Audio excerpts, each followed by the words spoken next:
एक दफा एक बादशाह ने चाहा कि मेरी कौम गैरतमंद हो जाए और गैरतमंद होकर अपने हकूक और मुतालबात मुझसे करना शुरू हो जाए। तो बादशाह ने वजीर को बुलाया और कहा कि रियासत का खजाना कम हो रहा है, शहर के दरवाजे पर टोल टैक्स लगा दो।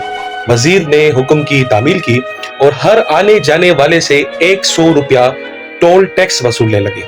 बादशाह को तवक्को थी कि लोग एहतजाज करेंगे, लेकिन कोई नहीं बोला। बादशाह ने हैरत में आकर वजीर से कहा, लोग खामोश हैं। वजीर ने कहा, जी लोग खामोश हैं। तो बादशाह ने कहा कि टैक्स 200 रुपये कर दो।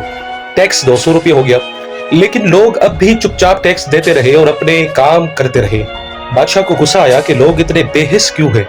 बादशाह ने सोचा कि शायद लोग पैसे दे सकते हैं, इसलिए उन्हें तकलीफ नहीं हो रही। उसने वजीर को बुलाया और एक अजीब हुक्म दिया कि अब टैक्स लेने के बाद हर एक शख्स को एक एक जूता भी मारा जाए। वजीर ने ऐसे ही किया। अब जो भी दरवाजे से गुजरता वो 200 रुपया टैक्स देता और एक एक जूता भी खाता। हफ्ता गुजर गया, महीना गुजर गया, लेकिन किसी ने शिकायत नहीं की।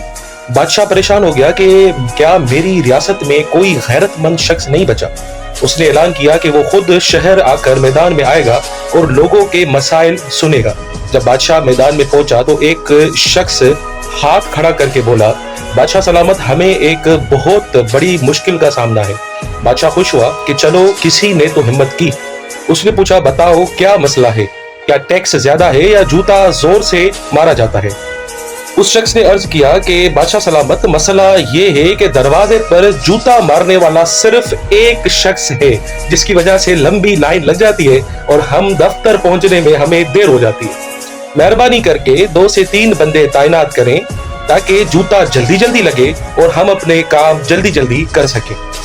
ये कहानी हमें सबक देती है कि जब कोई कौम जुल्म और जिल्लत को अपना नसीब समझकर कबूल कर लेती है तो फिर उनकी सोचने समझने की सलाहियत खत्म हो जाती है। वो मसले का हल निकालने के बजाय जुल्म की सहूलत मांगने लगते हैं। बदकिस्मती से हमारे पाकिस्तान में भी यही रवाज है।